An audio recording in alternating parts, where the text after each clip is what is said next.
Hello guys, ndabaramukije hani Marvin kuri Indundi TV nk'uko musanzwe mubizi mbanda hani kugira ngo ndabaye bishasha mu muziki w'Uburundi. Ibyo bitari bisanzwe bimenyerewe mu muziki w'Uburundi aho hari umwigeme yashize amafoto yiwe ari gusa kuvuga ngurukana bumenyi atandukanye na Facebook na WhatsApp naho ubundi ni Lacia twatangiye kumumenya muri video ya Amazerenda aho twatangiye kumumenya bavuga ko yashoboye kwerekana igice c'ibere yiwe ahatana kimwe byamugize none abantu batanga kuvuga ibitandukanye ku yandi mafoto amaze kuza aho kamera atana kimwe byamugize.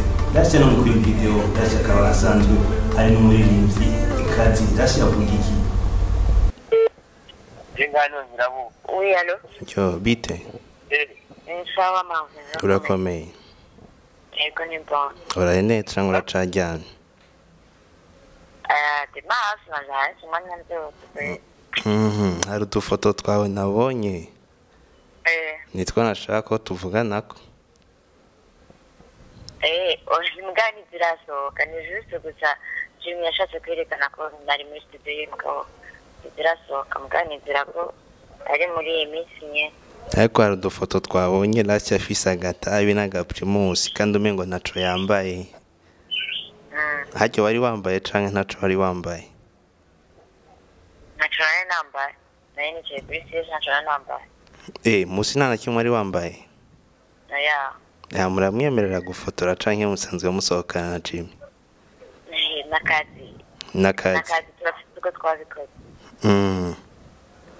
Ariko abatanguye kuvuga ibindi Lacia babibona gute?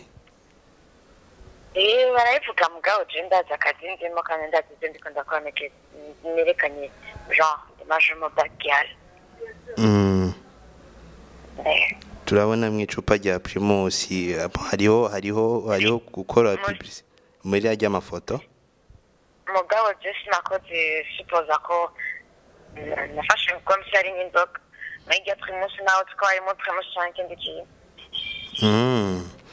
Okay, no kuvuga ko ariko baravuga ibindi bamenya ko ari akazi hatabindi bintu bigengeje nyuma. Yego. Murakoze. Yego. Inyuma ya Lacia yarashoboye kugira icyo avuga no twaje turondera Stick n'umwe yahora mu rukundo na Lacia. Mbega Stick abivuga ku iki? Stick yaramaze kubona izo foto.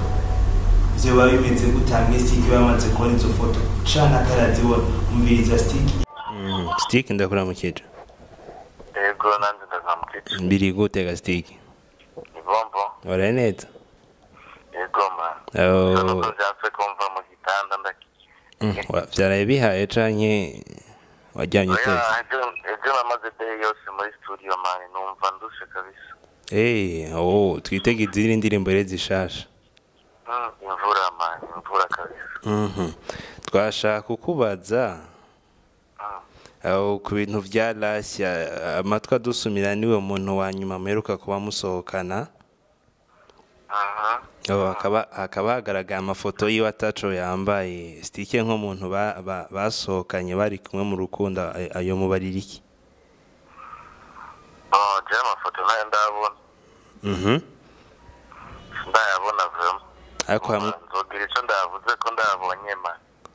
Umuntu ashaka kuyakurungikira ukagira ico uraba hama ukagira ico tubari. Ntaco bitwaye. Reka mu mwanya mutoyi. Sawa. Inyuma yaho Stick avugiye ko atarabona izo foto twaciye tuzimurungikira kugira ngo abanze azirabe hamaca agira ico ashobora kuvuga. Umviriza Stick amaze kuziraba kumwe yaciye avuga. Stick namahoro. Yego namahoro. Amafoto ya Lacia nibaza ko maze kuyabona ubu ni sawa? Nabonye. None nk'umuntu bigeze kuba bari kumwe mu rukundo Stick abibona gute?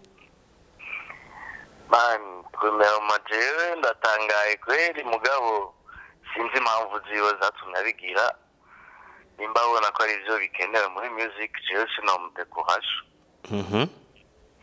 Yep. Umwese asinzira akoramwo ashaka kubona ko ariyo we ya bien. Atuka ndazi ko yabigize yarinze kwiyumvira naho. None utangajwe n'iki? Nangaye ko nari nazibonye mani ntari bwazibona. Ariko nta kindi kintu wumva umubarira nimba ari kumwanko waje canke kumudeko haje asinze. Jewe jewe ikintu namubwira kabisa ndemera voice yiwe ndemera akazi akora namubwira ati courage dans tout ce que tu fais. Murakoze cyane Stick. Ya namwe murakoze. Mbega n'ubuhe bucuti bushobora kuba buri hagati ya Jiminzi washoboye gufotora Lacia ni kihe kintu buba basangiye hagati ya Jiminzi na Lacia kugira ngo ashoboye kumufotora Lacia yambaye ubusa? Biratangaje cyane ariko twagerageje kurondera Jiminzi ahavuga ko yashoboye gufotora Lacia amafoto arenga 400 kandi aryamaze gusohoka atakintu na kimwe babona giteye isoni kirimo kuko ayari nyuma yo nimba bazoyabona ko atanico bafise bazokongeraho. Byo byavuzwe na Jiminzi. Tubandanye tubatoreza amakuru muri Indundi TV. Bye bye.